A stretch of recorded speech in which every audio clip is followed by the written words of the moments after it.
నమస్తే. శ్రీ గురుభ్యో నమః. శ్రీమాత్రే నమః. ఆదిత్యాయ చ సోమాయ మంగళాయ బుధాయ వృషభృషణిభ్యే రాహవే కేతవే నమః. ప్రతి మాసం చెప్పుకుంటున్నట్టుగానే 2026 ఏప్రిల్ మాసానికి మాస ఫలితాలు. ప్రతి మాసంలో మనం మాస ఫలితాలు చెప్పుకోవాలా అంటే అవును, మొన్ననే ఉగాది సంవత్సర ఫలితాలు చెప్పుకున్నాం.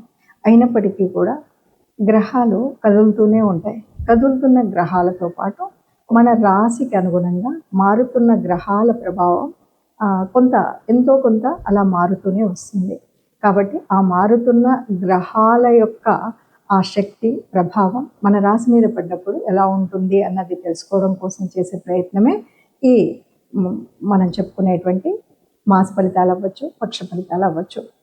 సరే, ఈ మాసానికి కనుక మనం చూసుకున్నట్టయితే ముఖ్యంగా ఈ మాసంలో ముఖ్యమైనటువంటి గ్రహాలు ఏ రాశిలో ఉన్నాయి అన్నది ముందుగా చెప్పుకుంటే, మేషరాశిలో శుక్రుడైతే ఉపస్థితంగా ఉన్నాడు. ఆ తర్వాత మిథునంలో గురువు, ఇక సింహంలో కేతు, ఇక కాకుండా మనం చూస్తే కుంభంలో రాహు, ఇక మీనంలో దాదాపు మిగిలినటువంటి గ్రహాలన్నీ మీనంలోనే కనబడతాయి. అవి రవి, బుధుడు, కుజుడు, శని, ఈ 4 గ్రహాలు కూడా మనకు కనిపిస్తాయి. చంద్రుడు 2.5 రోజులకు ఒక రాశి చొప్పున కదులుతూ ఉంటాడు. మరి ఇలా ఉన్నప్పుడు ఈ గ్రహస్థితి ప్రకారంగా ఏముంటుంది, ఎలా ఉంటుందంటే, ముందుగా అయితే ద్వాదశ రాశుల అందరికీ ఒక మాట చెప్పుకోవాలి. ఒకటి, ఇప్పుడు అన్ని గ్రహాలు కూడా ఎందులో ఉన్నాయి అంటే రాహుకి కేతువుకి మధ్యన ఉన్నాయి. అంటే దాదాపు అందరికీ కూడా ఎంతో కొంత కాలసర్ప దోషం కానీ, కాలసర్పము అంటే మనం సుబ్రహ్మణ్య స్వామిని ఆరాధించవలసిన సమయం కానీ చెప్పుకోవాలి. ఈ కాలంలో పుట్టిన ఎవరైనా సరే కాలసర్ప దోషంలో ఉన్నట్టే మనం చెప్తూ ఉంటాం.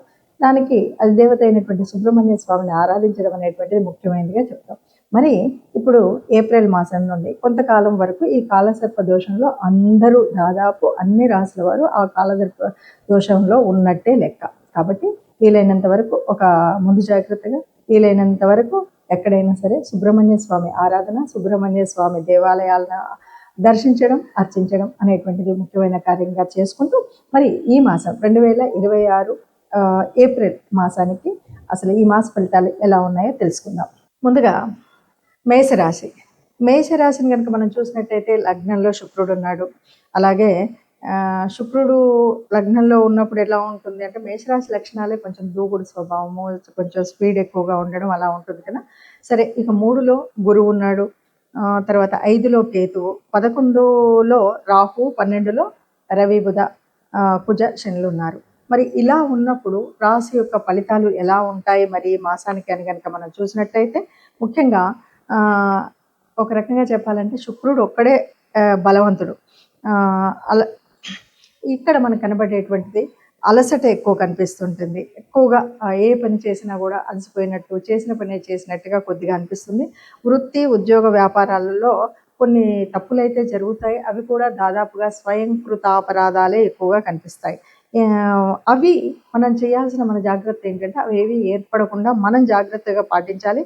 ఇక విద్యార్థులు కనుక చూస్తే వేరే విషయాల మీద శ్రద్ధ పెట్టి అసలైనటువంటి చదువు మీద శ్రద్ధ లేనట్టయితే కాలం అంతా వృధా అవుతుంది. కాబట్టి జాగ్రత్తగా ఉండాలి, జాగ్రత్తలు చేపట్టాలి. అట్లాగే శని, కుజుడు ఏకాదశ గతులు అంటే ఇద్దరు కూడా 11లో ఉండడం వల్ల మనం తీసుకునేటువంటి నిర్ణయాలన్నీ కూడా 10 మంది విమర్శించే రీతిగా ఉంటాయి. చాలా జాగ్రత్తగా ఉండాలి. కొన్నిసార్లు అయితే మనం ఏదైనా తలపెట్టినటువంటి పనులు మధ్యలో విరమించుకునేటువంటి పరిస్థితి ఉంది. కొద్దిగా మనం జాగ్రత్తగా ఉన్నట్టయితే ఈ కష్టాలు ఏవి లేకుండా ఉంటాయి.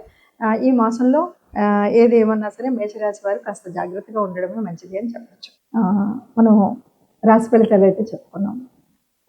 ప్రతి సంవత్సరం చెప్పుకున్నట్టుగా, ప్రతి మాసం చెప్పుకున్నట్టుగా మాస ఫలితాలు చెప్పుకుంటూ ఉన్నప్పుడు కొన్నిసార్లు చెప్పిందే చెప్పినట్టుగా, మొన్న విన్నదే ఇప్పుడు విన్నట్టుగా అనిపిస్తూ ఉంటుంది. దానికి కారణం ఏంటంటే అన్ని గ్రహాలు తిరగవు కదా. కొన్ని గ్రహాలు మాత్రమే కదులుతూ ఉంటాయి.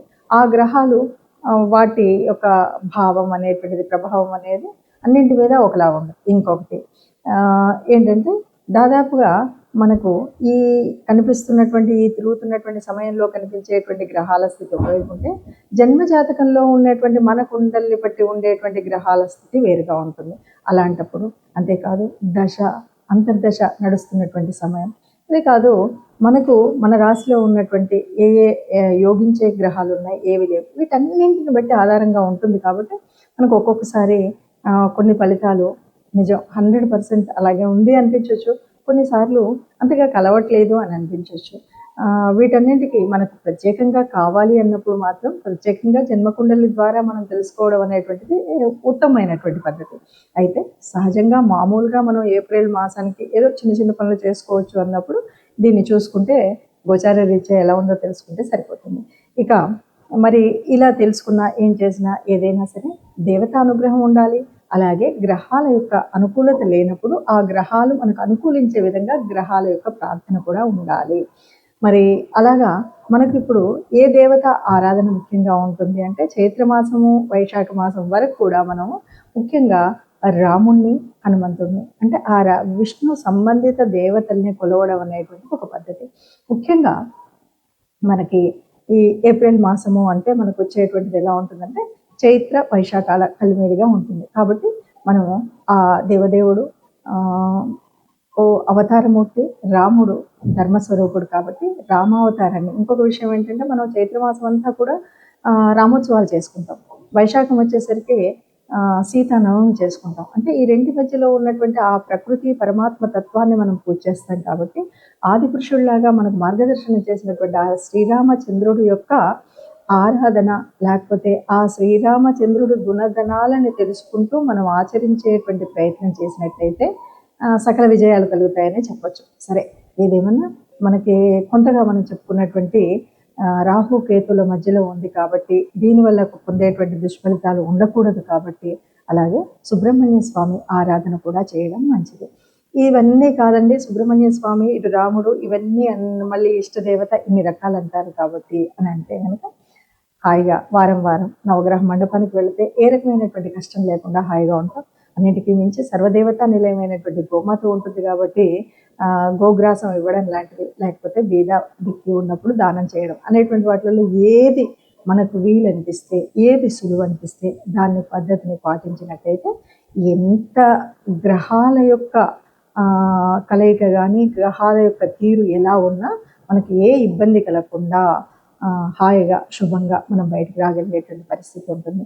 అలా ఉండాలి. అందరూ అంతే ఆనందంగా ఉండాలి, అందులో మనం కూడా ఉండాలి ఆశించేటువంటి ఒక గొప్పనైనటువంటి సనాతన ధర్మంలో ఉన్నటువంటి వాళ్ళం.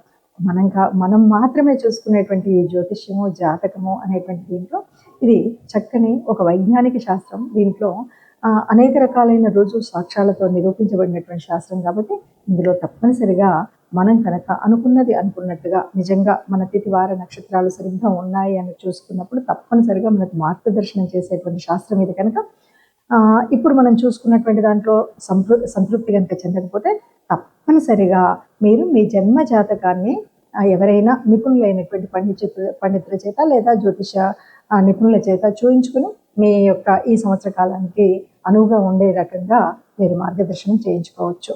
శుభం.